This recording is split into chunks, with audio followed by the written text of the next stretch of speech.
ఈరోజు మనమందరం అంటే all the pyramid masters, pyramid ధ్యానులు అందరం కలిసి పరమ ఆదర్శమూర్తి అయిన గౌతమ బుద్ధుడి గురించి మనకు తెలిసిందే మరొకసారి మనం చెప్పుకుందాం.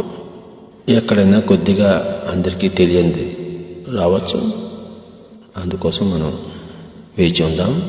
పిరమిడ్ స్పిరిచువల్ సొసైటీస్ అన్నది చాలామంది ఇది మీరు బుద్ధ సాంప్రదాయమా అండి అని అడుగుతుంటారు. బుద్ధ సాంప్రదాయం అంటే వాళ్ళకి తెలిసిన వాళ్ళకి మనసులో ఉన్న బుద్ధ సాంప్రదాయం ఒకటి, నిజమైన బుద్ధ సాంప్రదాయం యాక్చువల్లీ మరొకటి. కనుక వారికి తెలిసిన బుద్ధ సాంప్రదాయమా ఇది అంటే అది ఎంత మాత్రమో కాదు. నిజమైన బుద్ధ సాంప్రదాయం అంటే absolutely so. My dear friends, my dear masters and my dear God's, బుద్ధుడి గురించి తెలియని వాళ్ళందరూ బుద్ధుడి గురించి తెలిసినట్టు మాట్లాడుతున్నారు. ఈరోజు మనం గౌతమ బుద్ధుడి గురించి అందరికీ తెలిసినది, అందరికీ తెలియంది రెండు మనం చక్కగా తెలుసుకుందాం. గౌతమ బుద్ధుడు ఈ భూమండలం మీద జన్మించిన ఉత్తమోత్తముల్లో పురుషోత్తముడు. కనుక ఎవరైనా కూడాను తమ జీవితంలో పరిపక్వతను సాధించాలి అనుకుంటే వెంటనే ఇంకెవరు కనపడరు, ఒక్క గౌతమ బుద్ధుడే కనపడతాడు. మన జీవితాలను మనం గౌతమ బుద్ధుడి ఆ యొక్క జ్ఞానంలో, అనుభవంలో, ఆ యొక్క చరిత్రలో, ఆ యొక్క జీవితంలో మనల్ని మనం మలుచుకుంటే అత్యంత సత్వరమైన ప్రగతి పథంలో మనం ముందంజలో ఉంటాం. నేను అదే చేశాను. చిన్నప్పటి నుంచి కూడాను గౌతమ బుద్ధుడు అంటే అపరిమితమైన ప్రేమ. కనుకనే భారతదేశంలో కానీ ప్రపంచం మొత్తంలో కానీ గౌతమ బుద్ధుడు అంటే మరి జీసస్ క్రైస్ట్ అంటే వీరిద్దరూ గురించి మరి తెలియని మనిషి అంటూ ఉండడు. జీసస్ క్రైస్ట్ని ప్రభావితం చేసిన మనిషి గౌతమ బుద్ధుడు. జీసస్ క్రైస్ట్ బుద్ధుడి శిష్యులతో బుద్ధత్వ పూర్ణతను ఆయన గ్రహించాడు. గౌతమ బుద్ధుడు ముందు ఉన్న శకము, గౌతమ బుద్ధుడు తర్వాత శకము భూమండలంలో రెండు వేరు శకములుగా చెప్పవచ్చు. ఎలాగైతే బిఫోర్ క్రైస్ట్, ఆఫ్టర్ క్రైస్ట్ అంటామో, before Buddha and after Buddha. కనుక బుద్ధుడి తర్వాత భూమండలమే వేరు, మౌలికముగా వేరు. బుద్ధుడికి ముందు వేరే భూమండలం. కనుక అంతటి గొప్ప మహత్తరమైన బుద్ధ ప్రకాశం గురించి మనం ఈరోజు కొంత తెలుసుకుందాం. బుద్ధుడు ఆయన పుట్టినప్పుడే ఆయన జాతకం చూసి చెప్పారు, మహా సామ్రాట్ అయినా అవుతాడు, లేకపోతే మహా యోగేశ్వరుడైనా అవుతాడని చెప్పేసి. ఆయన అప్పటికే రాజకుమారుడు. మహా సామ్రాట్ కావాలంటే ఇంకా ఎన్నో రాజ్యాలన్నీ కొల్లగొట్టి మహా చక్రవర్తి కావాలన్నమాట. మామూలుగా ప్రతి రాజుకి ఉండే కోరికే అది. చిన్న రాజ్యం నుంచి పెద్ద రాజ్యము, పెద్ద రాజ్యం నుంచి భూమండలం అంతా కూడాను తాను ఏకైక రాజు కావాలని చెప్పేసి. అలెగ్జాండర్ చక్రవర్తి అందుకే కదా అందరినీ చంపి నరికి చక్రవర్తి, అలెగ్జాండర్ చక్రవర్తి అని పేరు తెచ్చుకోవడం కోసం. కనుక అలాంటి వాడైనా అవుతాడు, లేకపోతే మహాయోగేశ్వరుడైనా అవుతాడు. నిజానికి యోగేశ్వరుడే అవుతాడు అని చెప్పేసి వాళ్ళు జాతకం చెప్పారు. బుద్ధుడు పుట్టకముందే ఆయన చూడడానికి అసీత మహర్షి వార్త తీసుకుని శుద్ధోదన దగ్గరికి వచ్చాడు. ఏడుస్తూ ఉన్నాడు. నేను అతన్ని చూడలేనే, అతను జ్ఞాని కాకముందే నేను చనిపోతానే అని చెప్పేసి ఏడ్చాడనమాట. ఎందుకంటే అంతటి గొప్ప జ్ఞాని, అంతటి గొప్ప యుగ పురుషుడు, పూర్ణ పురుషుడు భూమండలంలో మరొకడు మళ్ళీ పుట్టడు, అంతకుముందు ఎప్పుడు పుట్టలేడు. కనుక ఆ యొక్క అత్యద్భుతమైన సంఘటన నేను చూడలేను అని చెప్పేసి ఆ అసీత మహర్షి ఆ శుద్ధోదనుడి దగ్గర భోరున ఏడ్చాడు. అంతే. అదేవిధంగా మరి గౌతమ బుద్ధుడు ఎక్కడ పుట్టాలో పుట్టి, ఎక్కడ పెరగాలో పెరిగి, తన జీవితంలో ఏం సాధించాలో అది సాధించి, తను ఎలా అందరికీ బోధించాలో అలా బోధించి, ఎలా చావాలో అలా చచ్చి, ఎలాంటి పేరు ఈ భూమండలానికి తన ప్రసాదంగా ఇవ్వాలో, ఎలాంటి జ్ఞానాన్ని ఈ భూమండలానికి శాశ్వతంగా ఎలా ఇవ్వాలో అలా ఇచ్చి మరీ ఆయన తెరమరుగు అయ్యాడు. బుద్ధుడిని అల్లారు ముద్దుగా పూలలో పెంచారు తల్లిదండ్రులు. ఆయన సకల కళలలోనూ సకల విద్యల్లోనూ ఆరితేరి అందరికీ ముచ్చటగా సరైన మరి వివాహం చేసుకుని అంతా బాగానే ఉంది పైకి. కానీ లోపల మటుకు ఏదో వెలితి, ఏదో తను చేయడం కోసం వచ్చాడు, ఏదో పొందడానికి వచ్చాడు, అది ఇంకా మొదలు కాలేదే, ఏమిటో సంగతి అని చెప్పేసి ఆయన ఎప్పుడు గొంబలంగా తనలో తాను ఉండేవాడు. కనుక ఎక్కువగా మాట్లాడేవాడు కాదు, ముక్తసరిగా మాట్లాడేవాడు. అయితే పర్ఫెక్ట్గా మాట్లాడేవాడు, కానీ ముక్తసరిగా మాట్లాడేవాడు. అందరితో చక్కగా ఉండేవాడు, కానీ ఏదో లోపల ఉంది అని చెప్పేసి ఆయనతో ఉండేవాళ్ళకి ఆయనకి అందరికీ లోపలగా తెలుసు. కానీ బయటంతా పర్ఫెక్ట్గా ఉంది. అన్ని పనులు చక్కగా చేస్తున్నాడు, అన్నీ అర్థం చేసుకుంటున్నాడు, ఎవ్రీథింగ్ ఈజ్ ఓకే. మరి ఒకనొక రోజు ప్రత్యేకంగా మరి బయటికి వెళ్ళినప్పుడు, ఎక్కువగా బయటికి వెళ్ళడు, ప్రత్యేకంగా బయటికి వెళ్ళినప్పుడు మామూలుగా కంటపడినప్పుడు ఆయన తండ్రి ఎంతో జాగ్రత్త తీసుకునేవాడు. ఇంట్లో ఆయన పరిచారకులకు ఎవరికైనా కొంచెం తెల్ల జుట్టు వచ్చినా తెల్ల జుట్టు వాడిని ట్రాన్స్ఫర్ చేసేసి నల్ల జుట్టు వాడిని, అందంగా ఉండేవాడినే పెట్టేవాడు ఎప్పుడు. ఈ విధంగా ఎన్నో ఆయన మరి జాగ్రత్తలు తీసుకున్నాడు. ఇంత మాత్రం వైరాగ్యం అనేది రాకుండా.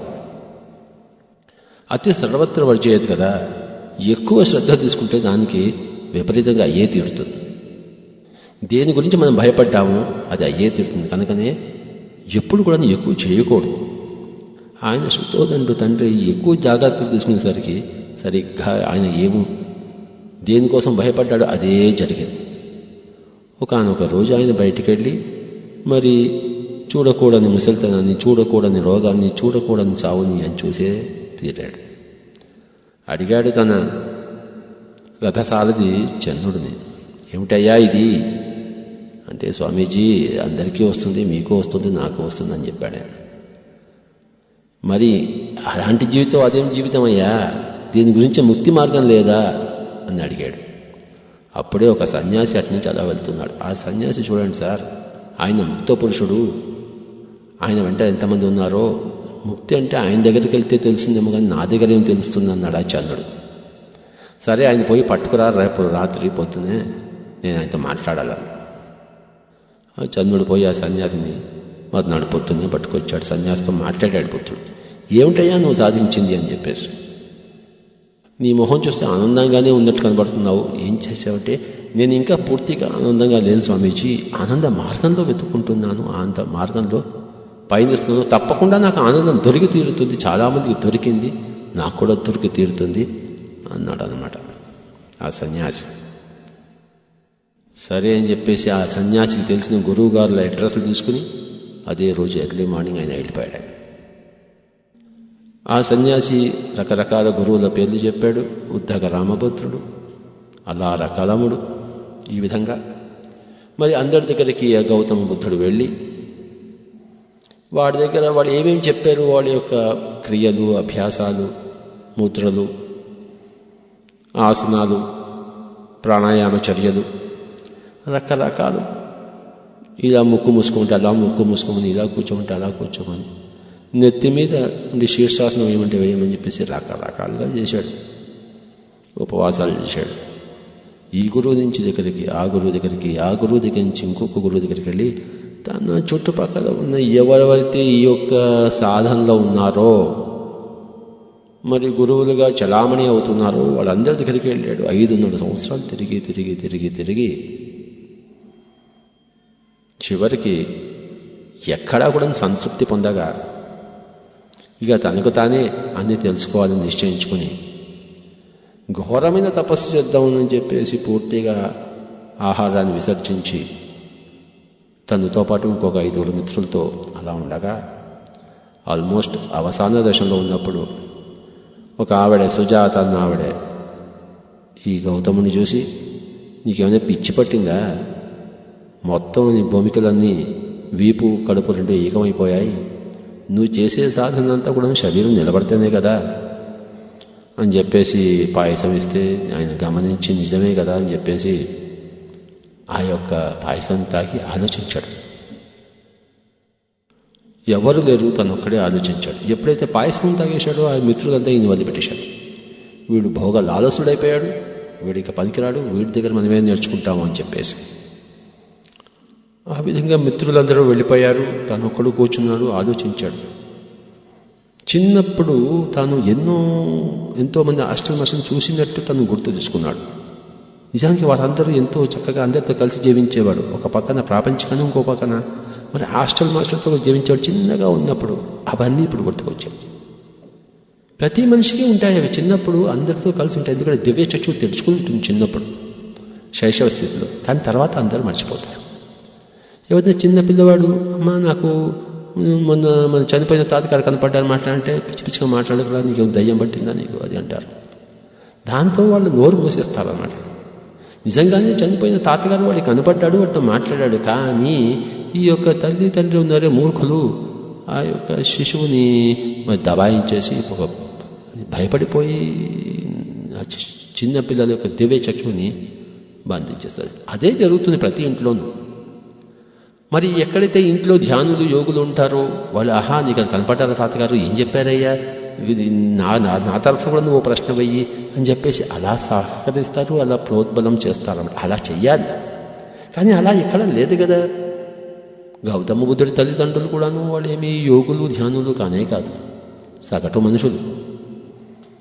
కనుక ఇక్కడ ఈయన ఏకాంతంగా కూర్చున్నప్పుడు కొంత ఆ పాయసం తాగి 5 సహచరులు వెళ్ళిపోయారు. కూర్చున్నాడు. ఇంకా చిన్నప్పటి ఆ యొక్క అనుభవాలన్నీ గుర్తుకొచ్చాయి. అప్పుడు తను ఏ యోగ స్థితిలో, ఏ ధ్యాన స్థితిలో, ఏ ధ్యాన ప్రక్రియను చేపట్టి ఉన్నాడు అని ఆలోచించాడు.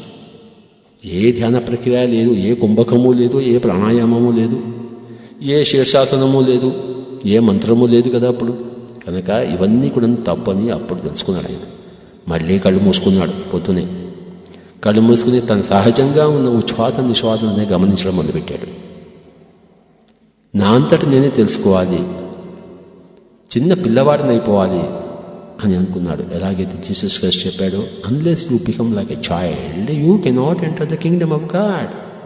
అంటే నువ్వు చిన్న పిల్లవాడి తత్వంలో ప్రవేశించకపోతే దేవుని రాజ్యంలో ప్రవేశించలేవు అని ఈ యొక్క జీసస్ క్రైస్ట్ చెప్పిన సిద్ధాంతాన్ని గౌతమ బుద్ధుడు తనకు తానుగా తెలుసుకున్నాడు. ఇంకొకటి చెప్పలే.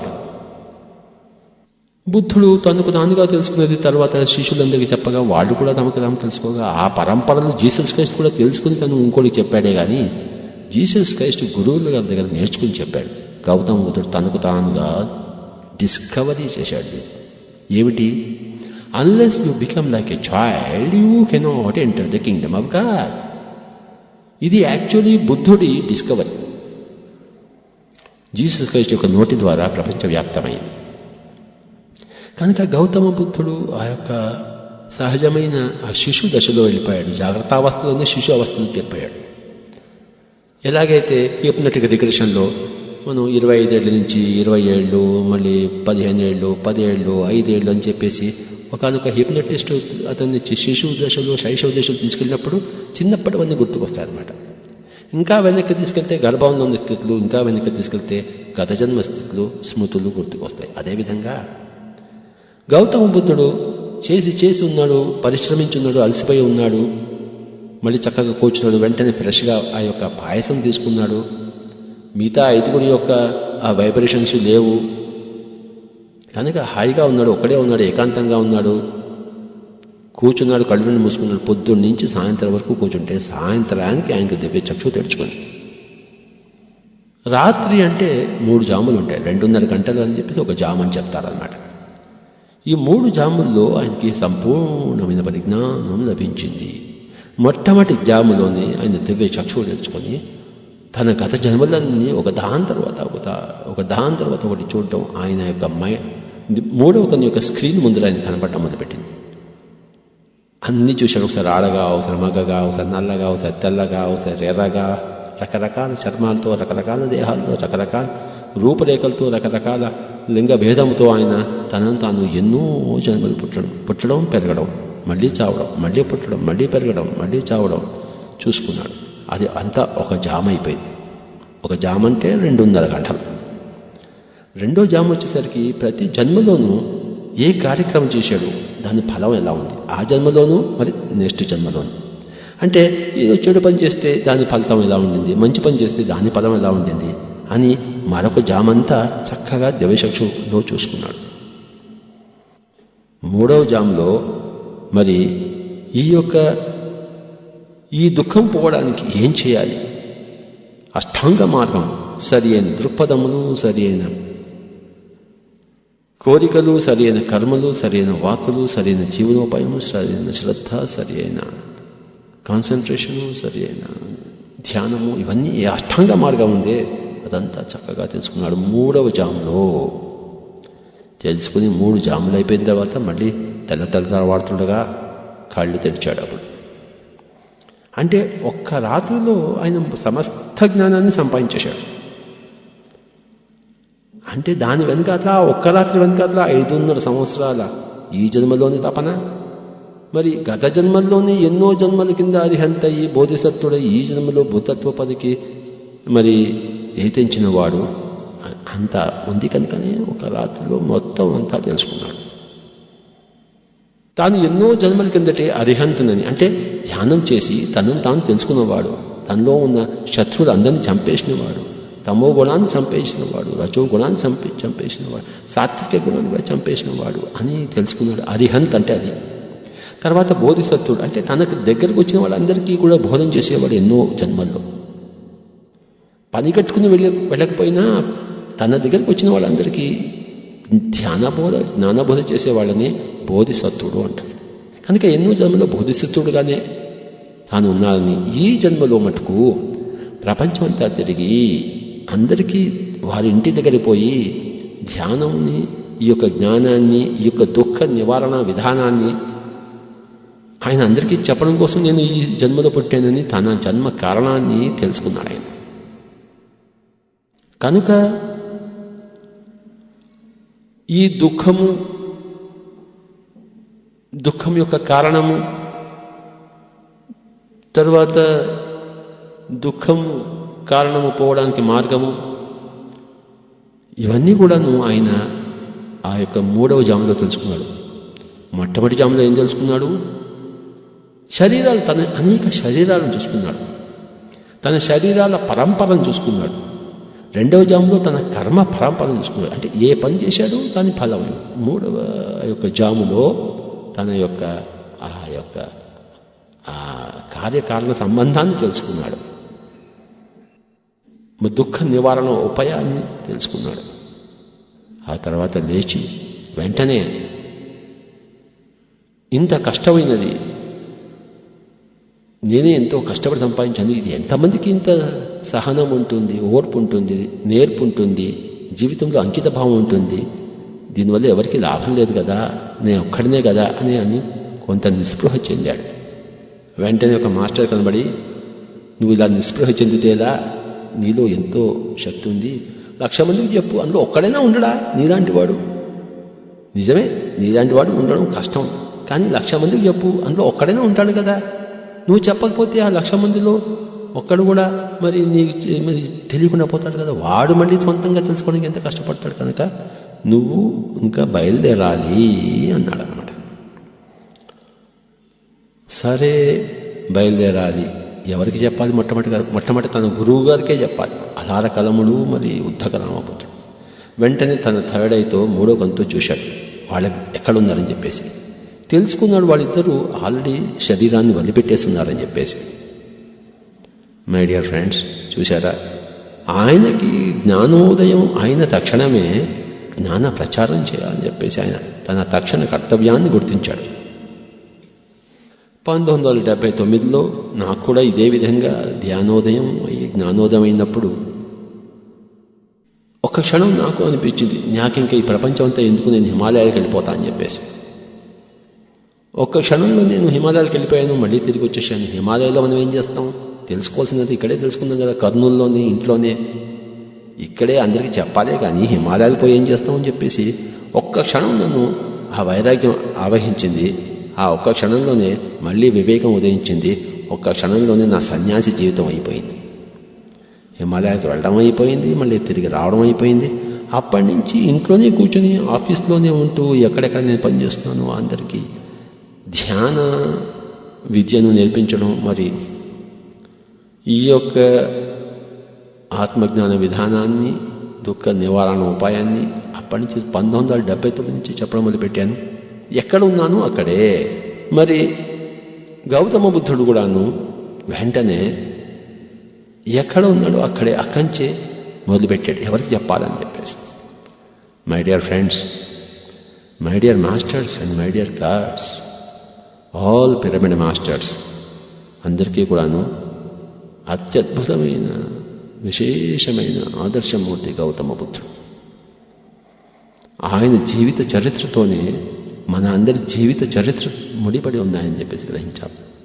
ఆయన జీవిత విధానమే మన జీవిత విధానం. ఆయనకి ఎంత తృష్ణ ఉందో, జ్ఞాన పిపాస ఉందో, ఎంత అకుంఠిత దీక్ష ఉందో, మరి మనకు కూడా అంత అకుంఠిత దీక్ష, అంత జ్ఞాన పిపాస ఉండాలి. ఆయన తన దివ్య చక్షుని తెరిపింపజేసుకున్నాడు. ప్రతి ఒక్కళ్ళు కూడాను దివ్య చక్షును తెరిపింపజేసుకోవాలి. ఇంకొకళ్ళు ఆయనకి సహాయపడలేదు. ఎప్పుడు కూడాను మంచి పని చేయడానికి ఆటంకం చేసేవాళ్ళే ఉంటారు, కానీ సహాయపడేవాళ్ళు ఎవరూ ఉండరు. ఆటంకాలను అధిగమించాలి. కనుకే నాకు ఎవరో సహాయం చేస్తారని ఎప్పుడు గ్రహించవద్దు. ఆటంకం చేసే ఉంటారు, వాళ్ళందరినీ అధిగమించాలి. నాకు కూడా నా ఇంట్లో ఎవరికి సహకారం లేదు, కానీ నా అంతటి నేను కనుక్కున్నాను. మరి my dear friends, my dear masters, my dear God's, my dear Buddha's, బుద్ధుడి గురించి మరికొంత మనం సవివరంగా తెలుసుకుందాం. బుద్ధ ప్రబోధం గురించి. గౌతమ బుద్ధుడు ఎప్పుడైతే తన దివ్య చక్షువుతో తన గురువు గారిద్దరూ కూడాను శరీరాన్ని వదిలిపెట్టేశాన్ని తెలుసుకున్నాడో, వెంటనే తన 5 సహచరుల మీద ఆయన దృష్టి సారించాడు. మళ్ళీ చూశాడు, ఈయనేమో గయలో ఉన్నారు, వాడేమో గయని వదిలిపెట్టేసి సారనాథ్ కాశీ దగ్గరికి వెళ్ళిపోయారు. వాడు సుమారు 250 కిలోమీటర్లు. ఓహో, వీళ్ళంతా అక్కడికి చేరారా అని చెప్పేసి ఇంకా వాళ్ళకి చెప్పాలి కదా, నా సహచరులు కదా అని చెప్పేసి ఇంకా వాళ్ళ దగ్గరికి పోవడం మొదలుపెట్టాడు. వాళ్ళ దగ్గరికి చేరుకున్నాడు సారనాథ్.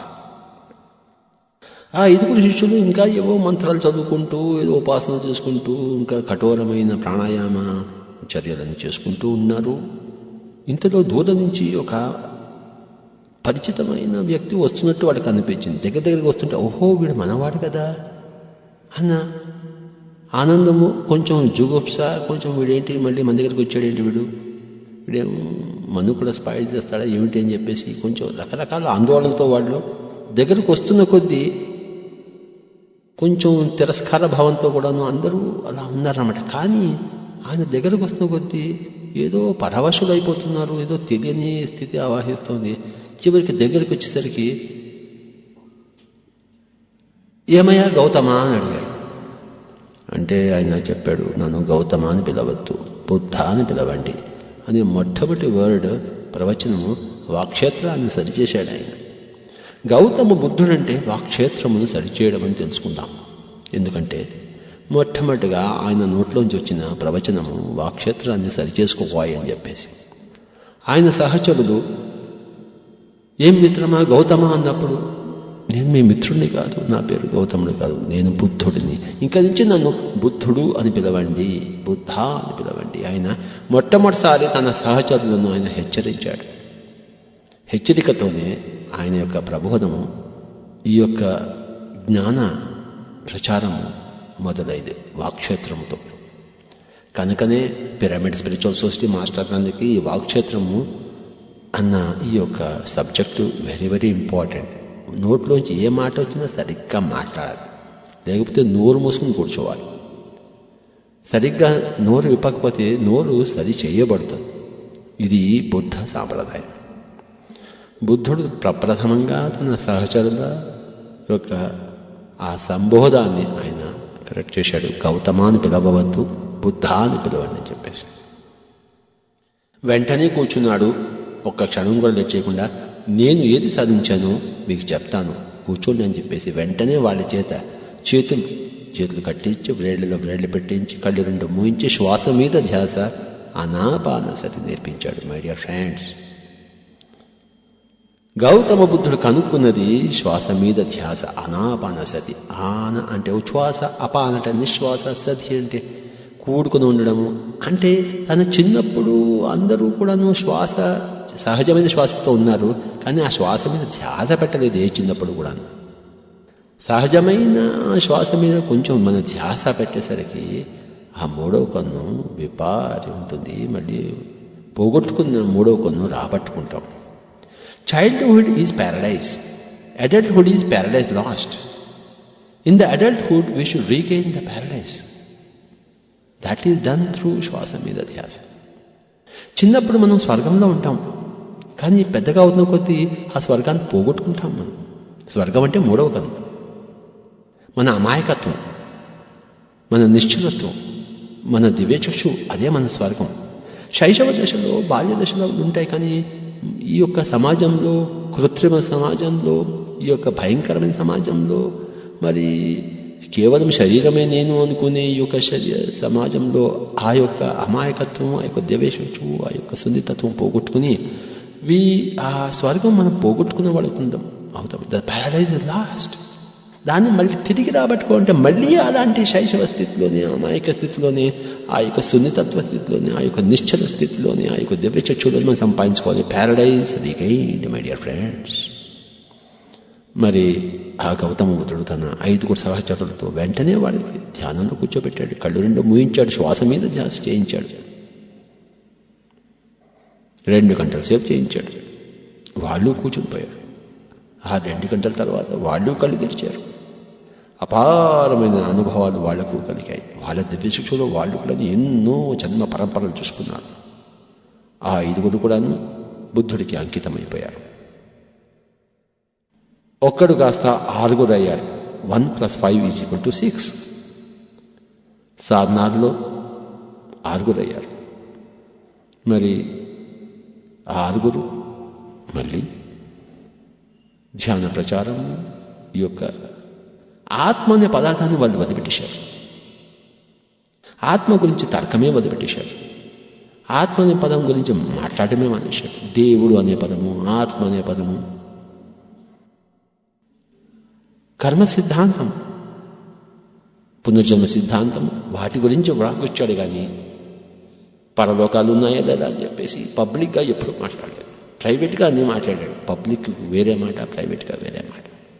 శిష్య పరంపరతో అన్నీ మాట్లాడేవాడు. పబ్లిక్గా మటుకు ఏది మాట్లాడాలో అదే మాట్లాడాలి, ఎలా మాట్లాడాలో అదే మాట్లాడాలి. పబ్లిక్గా చెప్పినవన్నీ కూడాను పూర్తిగా ఈ బుద్ధ గ్రంథాల్లో పదిలపరచబడ్డాయి. ప్రైవేట్గా చెప్పినవి కూడా కొన్ని పదిలపరచబడ్డాయి, ఎన్నో పదిలపరచకుండానే మిగిలిపోయాయి. మై డియర్ ఫ్రెండ్స్, నేను అనే పదార్థం ఎక్కడ లేదు అని వాక్కు ఇచ్చాడు. అది ఎవరికి అర్థం కాలేదు. అంటే పరిమితమైన నేను, సమాజం అనుకున్న నేను ఫలానా తండ్రికి కొడుకునే నేను అనుకుంటున్నా, నేను ఫలానా కొడుకుకి తండ్రిని అనుకుంటున్నా, నేను అలాంటి నేను ఎక్కడా లేవు. అదంతా హొళక్కి. అసలు నేను అంటే పరిపూర్ణమైన నేను, సర్వాత్మనమైన నేను అని చెప్పేసి ఇవన్నీ ఉన్నాయి. కానీ ఆత్మ అనే పదము ఎప్పుడూ ఉపయోగించలేదు. ఉపయోగించిన అది తన ఈ యొక్క జీవితానికి ఉపయోగించాడు, కానీ శరీరంకి విభిన్నమైన ఆత్మపరంగా దాన్ని ఎప్పుడూ ఉపయోగించలేదు. మై డియర్ ఫ్రెండ్స్, గౌతమ బుద్ధుడు మొట్టమొదటి ఎవరికి వారే యమునా తీరే ఎవరిని వారే ఉద్ధరించుకోవాలి అన్న సూత్రాన్ని ప్రతిపాదించాడు. అంతవరకు అందరూ కూడా ఎవరో వచ్చి రక్షిస్తారు, ఎవరో పరమాత్మ వాడికి మనం శరణాగతి పొందాలి, ఇలాంటివన్నీ కూడా అని చెప్పేసి సర్వనాశనం చేస్తున్నారు. బుద్ధుడికి పూర్వం సకల వేదాల్లో ఉంది. ఉదాహరణకు గాయత్రి మంత్రం తీసుకోండి. ఆ సూర్యుడిని మరి ఆ సవితుడిని ప్రార్థిస్తే ఆయన మనకి బుద్ధుని ప్రచోదనం చేస్తాడని చెప్పేసి అలాంటివన్నీ కూడా తీసి గట్టున పడేశాడు గౌతమ బుద్ధుడు. ఆయన ఏమన్నాడంటే అభిద్ధరేద కళ్యాణే, అంటే మంగళదాయకమైన కర్మలను చేసేందుకు త్వరపడాలి. ఏదోలా జీవితం గడపడం కాదు, ఎలా జీవితం గడపాలో అలా గడపడాలి. అభివృద్ధిని సాధించాలి.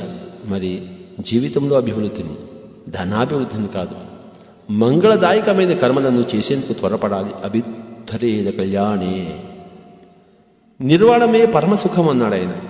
విశ్వాసమే పరమబంధువు, సంతుష్టత అనేదే పరమధనం, ఆరోగ్యమే పరమలాభం. ఆరోగ్య పరమాలాభ, సంతుష్టి పరమం ధనం, విశ్వాస పరమాజ్ఞాతి, నిబ్బానం పరమం సుఖం. అన్నిటికన్నా సుఖమైన పరమమైన సుఖము నిర్వాణము, దుఃఖరాహిత్యం. శరీరం యొక్క ఆరోగ్యమే పరమలాభం. మనస్సు ఎప్పుడు సంతుష్టతలో ఉండడమే పరమధనం. మరి మన శక్తి మీద నమ్మకం కలిగి ఉండడమే పరమబంధువు, విశ్వాసమే పరమబంధువు. దుఃఖరాహిత్యమే పరమసుఖం, నిర్వాణమే పరమసుఖం.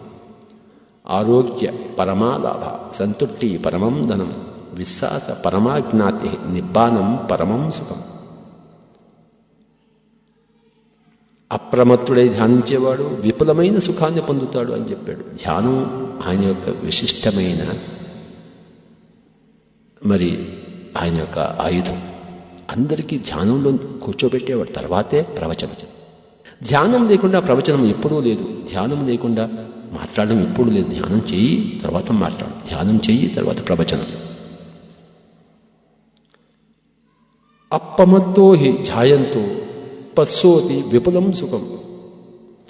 అంటే అప్రమత్తుడై ధ్యానించేవాడు విపులమైన సుఖాన్ని పొందుతాడు. ఎప్పుడు జాగరూకతతో ఉండమని చెప్పాడు ఆయన. అప్పమాదో అమత పదం, పమాదో మచ్చులో పదం. అప్రమత్తతే అమృతత్వం, ప్రమత్తతే మృత్యుతో సమానం. అప్రమత్తత అంటే జాగరూకత, ప్రమత్తత అంటే జాగరూకత లేకపోవడం. ప్రతి క్షణంలోనూ ఎరుకలో జాగరూకతలో ఉండాలి. ఎవరితోనో మాట్లాడుతున్నాము, ఏం మాట్లాడుతున్నాం, ఏం వింటున్నాం, ఎవరితోనో భోంచేస్తున్నాం, ఏం భోంచేస్తున్నాం, ఎలా భోంచేస్తున్నాం, ఎందుకు భోంచేస్తున్నాం, ఎంత భోంచేయాలి. ప్రతి విషయంలోనూ జాగరూకత. నిద్రపోతున్నప్పుడు కూడా జాగరూకత. ఎంత నిద్రపోవాలి, ఎప్పుడు లేవాలి, ఎప్పుడు లేవాలని చెప్పేసి ముందే నిశ్చయించుకోవాలి. నిశ్చుకోకుండా మరి ఇష్టం వచ్చేది పడుకుంటామేమిటి? ఎప్పుడు లేవాలో నిశ్చయించుకుని అప్పుడే పడుకుంటాము. అంటే ప్రతి విషయంలోనూ ఎంత తినాలో నిశ్చయించుకుని అప్పుడే తింటాం, ఎంత మాట్లాడాలో నిశ్చయించుకుని అప్పుడే మాట్లాడని మొదలు పెడతాం. మై డియర్ ఫ్రెండ్స్, దీన్ని అప్రమత్తత అంటారు. గౌతమ బుద్ధుడు ప్రతి విషయంలోనే, ప్రతి word, every thought and every deed, my dear friends, you must be highly aware.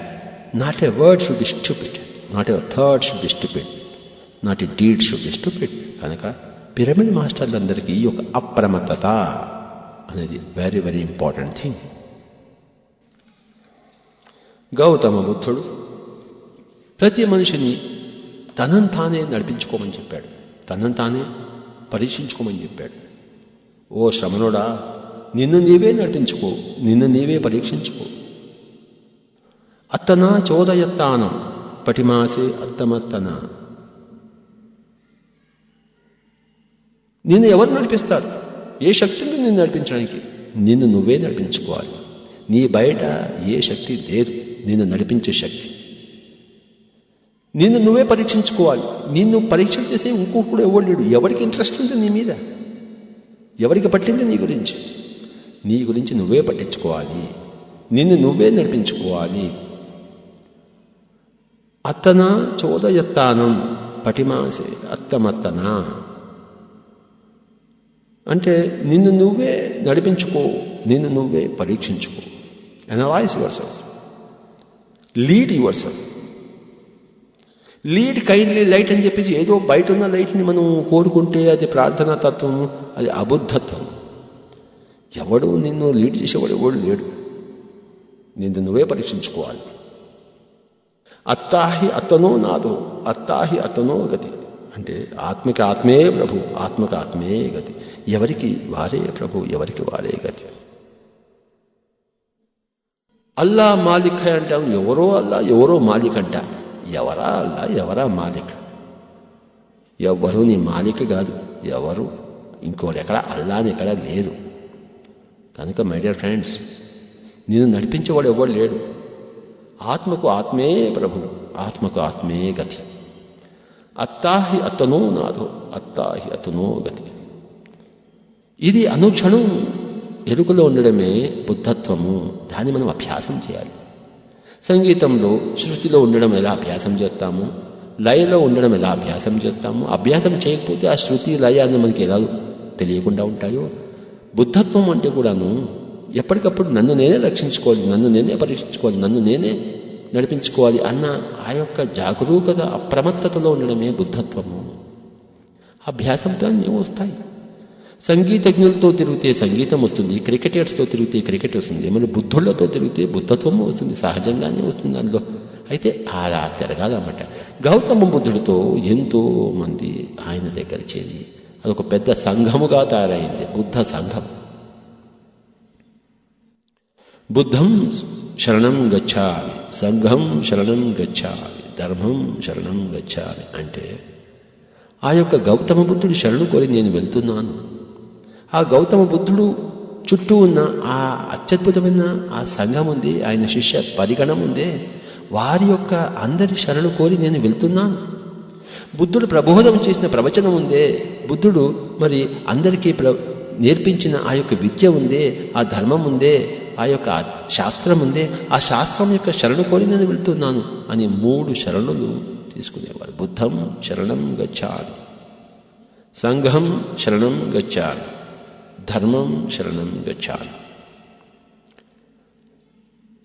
సంఘం అంటే సజ్జన సాంగత్యం.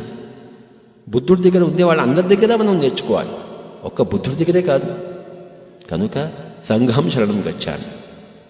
బుద్ధుడి యొక్క జీవితాన్ని గమనించడము బుద్ధం శరణం గచ్చామి. బుద్ధుడు చెప్పిన ప్రవచనాలను గమనించడము ధర్మం శరణం గచ్చామి. కనుక బుద్ధుడి జీవితాన్ని, బుద్ధుడు మాట్లాడే తీరును, బుద్ధుడు తినే తీరును, బుద్ధుడు పడుకునే తీరును, బుద్ధుడు జీవించిన తీరును గమనించడము బుద్ధం శరణం గచ్చామి. ఆయన చెప్పిన మాటలను గమనించడము, ఇతరులు చెప్పిన మాటలతో పోల్చి పరీక్షించి చూసుకుని అందులోని సారాన్ని గ్రహించడము, ఇదంతా కలిపి వెరసి ధర్మం శరణం గచ్చామి. మరి ఆయన చుట్టూ ఉన్న శిష్య పరిగణంతో ఇతర బుద్ధులతో వాళ్ళని గమనిస్తూ వాళ్ళతో పాటు చేరి వాళ్ళతో పాటు ఉంటూ వాళ్ళ దగ్గర నుంచి అన్ని నేర్చుకుంటూ వాళ్ళలో ఒకళ్ళుగా మెలగడం అనేదే సంఘం శరణం గచ్చామి. సంఘం అంటే బుద్ధ సంఘం. పిరమిడ్ స్పిరిచువల్ సొసైటీస్ మూవ్మెంట్ అంటే ఈ యొక్క ఇదంతా బుద్ధుళ్ళ సంఘం. ఆ యొక్క గౌతమ బుద్ధుడు ఎవరిని బ్రాహ్మణుడు అన్నాడు. ఆయన కేవలం ఒక తల్లి గర్భంలో జన్మించిన వాడిని నేను బ్రాహ్మణుడు అనను అంటున్నాడు ఆయన. పూర్వజన్మ జ్ఞానం గలవాడు, జ్ఞాన నేత్రంతో స్వర్గాన్ని నరకాన్ని చూసేవాడు, జన్మరాహిత్యం పొందినవాడు, అభిజ్ఞ పరాయణుడు, ముని కృతకృత్యుడు అయినవాడిని నేను బ్రాహ్మణుడు అంటానని ఆయన అన్నాడు. ఎవరు బ్రాహ్మణుడు? బ్రహ్మ జానాతి ఇది బ్రాహ్మణ. కేవలం బ్రాహ్మణి అయిన ఒకనొక తల్లి గర్భంలో జన్మించిన వాణిని నేను బ్రాహ్మణుడు అని స్వతారాము అన్నాను. పూర్వజన్మ జ్ఞానం గలవాడు, జ్ఞాననేత్రంతో స్వర్గాన్ని నరకాన్ని చూసేవాడు, జన్మరాహిత్యం పొందినవాడు, దివ్య జ్ఞానపరాయణ ముని, కృతకృత్యుడు అయిన వాడినే నేను బ్రాహ్మణుడు అని అంటారు. కనుక మై డియర్ ఫ్రెండ్స్, ఎవరిని బ్రాహ్మణుడు అంటారు, ఎవరిని బ్రాహ్మణుడు అని అనరు అని చెప్పేసి ఆయన విస్తారంగా ధమ్మపదంలో చెప్పి ఉన్నాడు. ఆయన శుద్ధి అశుద్ధి అనేవి ఎవరికి వారికి సంబంధించినవే, ఒకరు మరొకరిని శుద్ధి చేయలేరు అని ఖచ్చితంగా చెప్పాడు. శుద్ధి అశుద్ధి పశ్రుతం నా అగ్నం విశోదయే. కనుక మై డియర్ ఫ్రెండ్స్, ఎవరిని వారే సోపు పెట్టి కడుక్కోవాలి. ఏమిటి ఆ సోపు అంటే? అనాపానసతి, శ్వాస మీద ధ్యాస. ఏ మంత్రము లేదు, ఏ తంత్రము లేదు, ఏ యంత్రము లేదు. అన్ని మంత్రాలను అన్ని తంత్రాలను అన్న యంత్రాలను 500 సంవత్సరాలు కాచి వడపోసి పరీక్ష చేసి వాటిని అంతా విసర్జించాడు. ఆయన ప్రపంచాన్ని వాటి నుంచి పరిరక్షించాడు. కేవలం ఒకటే, నీ చిన్నప్పుడు నా దశలోకి వెళ్ళిపో, శైశవ స్థితిలోకి వెళ్ళిపో. నీ యొక్క ఈ యొక్క ప్రౌఢ దశలోనే శైశవ స్థితిలోకి వెళ్ళిపో. బీ ఎ చైల్డ్ అండ్ అక్కడ శ్వాస మీద ధ్యాస ఉంచు. సహజమైన సున్నితమైన సరళమైన శ్వాస మీద ధ్యాస. ఆనాపానసతి గౌతమ బుద్ధుడు ప్రపంచానికి ఇచ్చిన మరి ఆ యొక్క ఎంత అత్యద్భుతమైన వరమో ఆనాపానసతి. మరొకసారి చెప్పుకుందాం. ఆన అంటే ఉచ్ఛ్వాస, అపాన్ అంటే నిశ్వాస, సతి అంటే కూడుకొని ఉండడం. మై డియర్ ఫ్రెండ్స్, బ్రహ్మ విహారాలు అనే ఒక అత్యద్భుతమైన కాన్సెప్ట్ గౌతమ బుద్ధుడు అందరికీ ఇచ్చాడు. మనిషి 4 విధాలుగా ఇతరులతో ప్రవర్తించాలి. ఇతరులలో 4 రకాల వాళ్ళు ఉంటారు.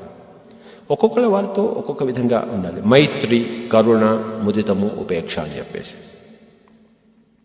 మనకన్నా ఆర్థికంగా ఉన్నత స్థాయిలో ఉన్నవారి పట్ల మైత్రి, మనకన్నా ఆర్థికంగా తక్కువ స్థాయిలో ఉన్నవారి పట్ల కరుణ, మనకన్నా ఆధ్యాత్మికంగా ఉన్నత స్థాయిలో ఉన్నవారి పట్ల ముదితము, మనకన్నా ఆధ్యాత్మికంగా తక్కువ స్థాయిలో ఉన్నవారి పట్ల ఉపేక్ష. మైత్రి, కరుణ, ముదితము, ఉపేక్ష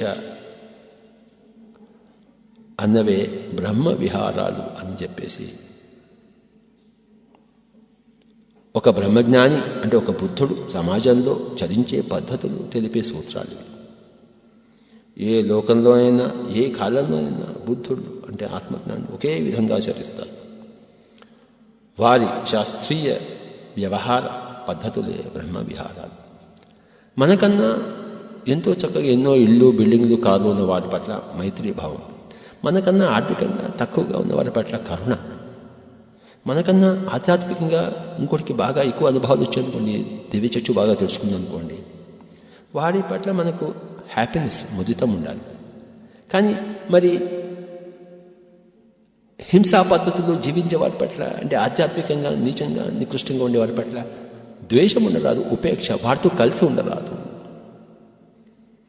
ఎవరితో కలిసి ఉంటామో వారి గుణాలు మనకు వచ్చేస్తాయి.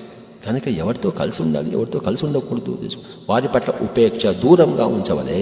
ఉపేక్ష అంటే ఇండిఫరెన్స్, దూరంగా ఉంచవలే. దగ్గరికి పోరాదు, ద్వేషించరాదు, కానీ దగ్గరికి పోరాదు. దగ్గరికి పోతే వారు వీరవుతారు. మై డియర్ ఫ్రెండ్స్, కనుక మనకన్నా ఆధ్యాత్మికంగా తక్కువ స్థాయిలో ఉన్న వారి పట్ల వారు సాధన కోసం మన దగ్గర రావాలి. కానీ మై డియర్ ఫ్రెండ్స్, ఉపేక్ష వహించాలి, ఇండిఫరెన్స్. ఈ విధంగా బ్రహ్మ విహారాలు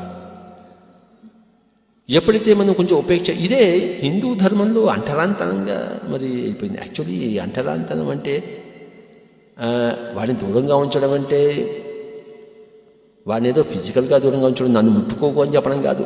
శరీరపరంగా అంటరాని వాడు అనుకున్నారు, ఆధ్యాత్మికంగా వాడు అంటరాని వాడు, కనుక వాడితో ఎక్కువగా మాట్లాడినా లాభం లేదు అని చెప్పేసి ఆ యొక్క ఈ అంటరాంతనం అనేది అక్కడి నుంచి మొదలైందన్నమాట. కానీ అది శరీరపరంగా అది వికృతం చెంది అక్కడ మరి అది హిందూ ధర్మాన్ని సర్వనాశనం చేసింది.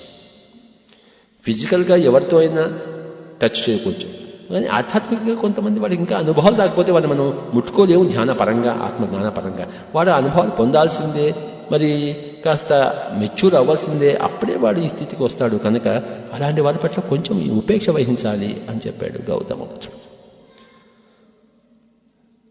ఎన్నో విషయాలు చెప్పాడు. మై డియర్ ఫ్రెండ్స్, ఆయన చెప్పిన విషయాల్లో అత్యంత ముఖ్యమైనవి 4 ఆర్య సత్యాలు. ఒకటేమో దుఃఖము ఎల్లడలా ఉన్నది అన్నది ఒక ఆర్య సత్యము. ఈ దుఃఖము మరి తృష్ణ వలన అన్నది రెండవ ఆర్య సత్యం. తృష్ణ అన్నది అవిద్య వలన వచ్చినది అనేది మూడవ ఆర్య సత్యము. అవిద్య అనేది విద్య అనే దానివల్ల పోతుంది అనేది నాలుగవ ఆర్య సత్యము. ద 4 నోబుల్ ట్రూత్స్ ఇది అందరికీ తెలుసు. కనుక ఈ యొక్క విద్య అంటే ఏమిటంటే అష్టాంగ మార్గం. అష్టాంగ మార్గం అంటే సమ్మా దిట్టి, సమ్మా సంకల్పో, సమ్మా వాచ, సమ్మా కమ్మంతో, సమ్మా జీవో, సమ్మా వాయామో, సమ్మా సతి, సమ్మా సమాధి.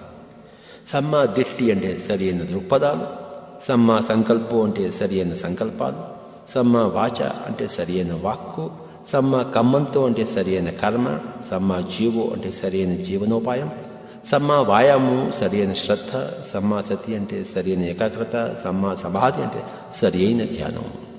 ఈ బుద్ధుడి అష్టాంగ మార్గము ప్రపంచాన్నంతా ఉర్రూతలూపింది, ప్రపంచానికంతా వెలుగు అయింది.